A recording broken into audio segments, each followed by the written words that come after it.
The Democrats just handed Trump the biggest political victory of 2025, and they don't even realize it yet. While Chuck Schumer thinks he's playing hardball with government funding, President Trump just turned the tables with a move that's about to slash thousands of government jobs permanently. This isn't your typical shutdown where everyone gets paid later and comes back to work. This time, Trump's Office of Management and Budget has issued a directive that changes everything. Federal agencies are now preparing for mass layoffs that could eliminate positions forever. And the best part? The Democrats walked right into this trap by refusing to negotiate on a clean, continuing resolution. Let's break down exactly how this political chess match is unfolding and why Trump is about to win big. Here's what makes this situation completely different from every previous government shutdown in American history. Traditionally, when the government shuts down, federal workers get furloughed, meaning they're temporarily sent home without pay, but eventually get their back pay once Congress reaches a deal. It's basically been an unpaid vacation that turns into paid vacation later. But Trump's administration just shattered that precedent with a memo from the Office of Management and Budget that's sending shockwaves through Washington. The OMB has directed federal agencies to prepare for permanent layoffs, not temporary furloughs. We're talking about actual firings where workers don't come back. This is revolutionary because it transforms a government shutdown from a temporary inconvenience into a permanent restructuring of the federal workforce. According to recent reports, roughly 300,000 federal civilian workers have already left their jobs by the end of 2025 through various Trump administration initiatives, and this shutdown strategy could accelerate that number dramatically. The genius of this approach is that it accomplishes multiple Trump administration goals simultaneously. First, it delivers on the campaign promise to reduce the size of government bureaucracy.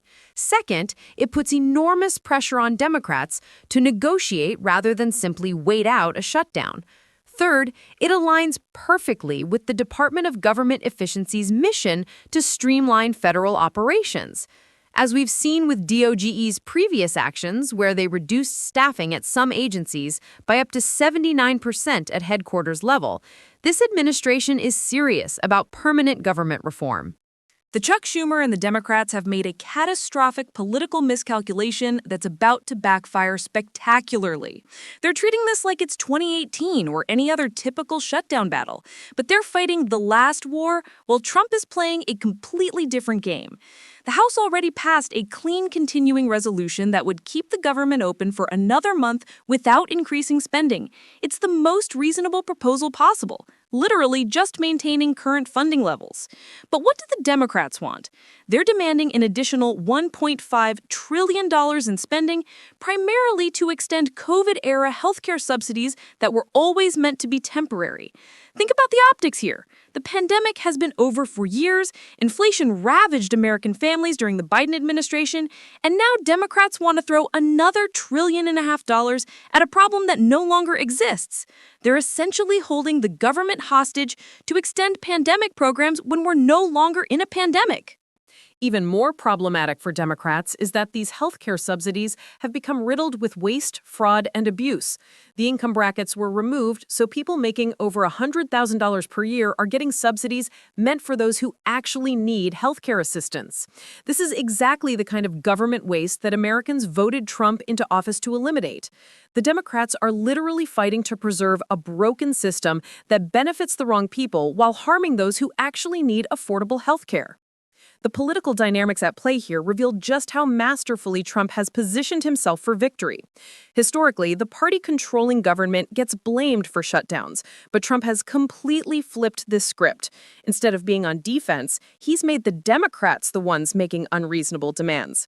Republicans are simply asking to keep things exactly as they are for one more month. Democrats are the ones demanding massive new spending and threatening to shut down the government if they don't get it. Senate Minority Leader Chuck Schumer is particularly vulnerable here because he's facing intense pressure from his own base back in New York. After caving during the March funding negotiations, his approval ratings in New York have gone underwater, something almost unheard of for such an established political figure in his home state. Progressive activists are demanding that he fight this time, but fighting means taking responsibility for a shutdown that could result in permanent job losses for federal workers. The canceled White House meeting between Trump and Democratic leaders tells the whole story. Trump wrote on social media that after reviewing the Democrats' unserious and ridiculous demands, no productive meeting was possible. This wasn't Trump backing down, this was Trump refusing to legitimize unreasonable demands. Speaker Mike Johnson and Senate Majority Leader John Thune reportedly urged Trump to cancel the meeting, recognizing that Democrats would try to blame him for any breakdown in negotiations. To understand why Trump's position is so strong, we need to examine the fiscal disaster that Democrats created during the Biden years. Chuck Schumer, Nancy Pelosi, and Joe Biden spent $5.5 trillion in new spending, leading to 40-year high inflation that cost the average American family $11,400 more just to maintain their lifestyle. This is the malaise of Bidenomics that Americans decisively rejected in the 2024 election. During the COVID era, we saw unprecedented money printing from Jerome Powell's Federal Reserve, massive stimulus packages, and Democrats pushing for even more spending at every opportunity. What used to be considered huge, like Obama's $800 billion stimulus package, seemed small compared to the multi-trillion-dollar spending sprees that Democrats normalized. The result was inflation that devastated working families, while Democrats insisted everything was fine. Now, these same Democrats want to extend COVID-era spending programs that should have ended years ago.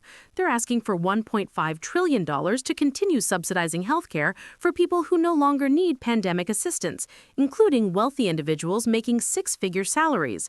Meanwhile, Americans who actually need affordable healthcare are being priced out of the market because these poorly designed subsidies are driving up costs for everyone else. The Department of Government Efficiency has already demonstrated that the federal government can function effectively with significantly fewer employees. DOGE's initial reforms showed that many government positions were redundant or unnecessary, with some agencies operating just fine after reducing headquarters staff by nearly 80%.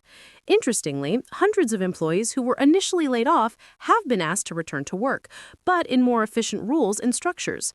This proves that Trump's approach isn't about randomly firing people, it's about creating a more efficient government that serves taxpayers better.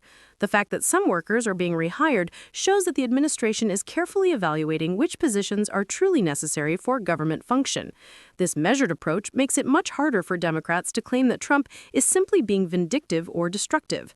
The timing of this shutdown strategy aligns perfectly with DOGE's broader mission.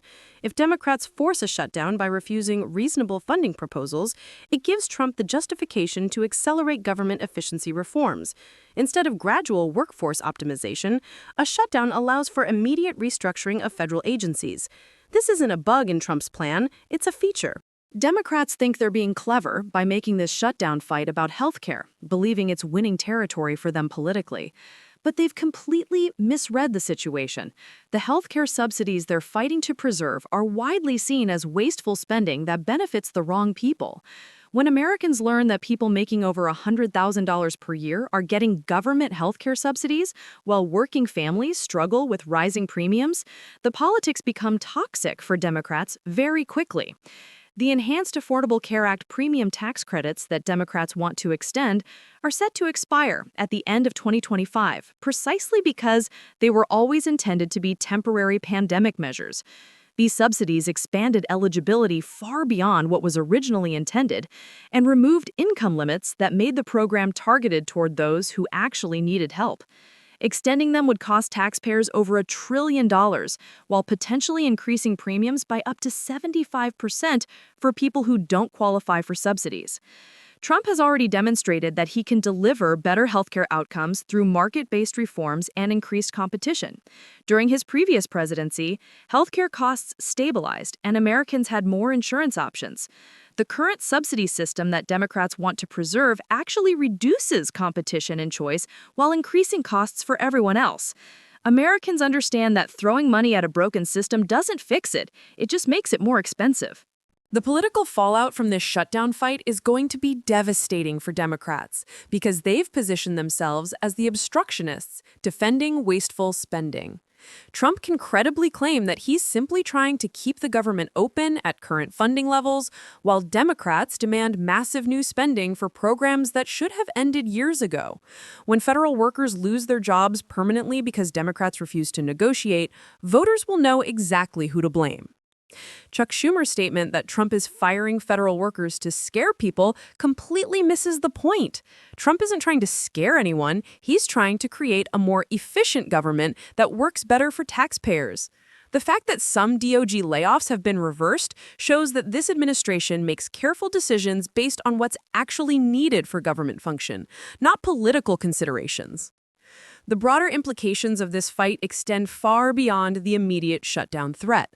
Trump has fundamentally changed how government shutdown politics work by making them about permanent reform rather than temporary inconvenience.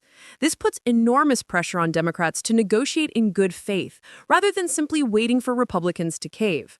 Future shutdown threats will be far more effective when everyone knows that jobs might be eliminated permanently rather than just temporarily disrupted. What we're witnessing is Trump keeping his campaign promises to drain the swamp and reduce government waste, while Democrats defend the very bureaucratic excess that Americans voted to eliminate. The optics couldn't be worse for Democrats. They're literally fighting to preserve pandemic programs when the pandemic is over, subsidies for wealthy people when working families are struggling, and government positions that may not be necessary for effective governance. This shutdown fight represents everything Americans voted for when they elected Trump: efficient government, fiscal responsibility, and an end to the wasteful spending that characterized the Biden years. Democrats have walked into a political trap of their own making by refusing to negotiate on reasonable terms while demanding massive new spending for programs that should have ended years ago. When this shutdown happens and federal jobs are eliminated permanently, voters will remember that Democrats chose to protect wasteful spending over keeping people employed. Trump has once again demonstrated his ability to turn political challenges into opportunities for advancing his agenda while making Democrats look like the unreasonable obstructionists they've become.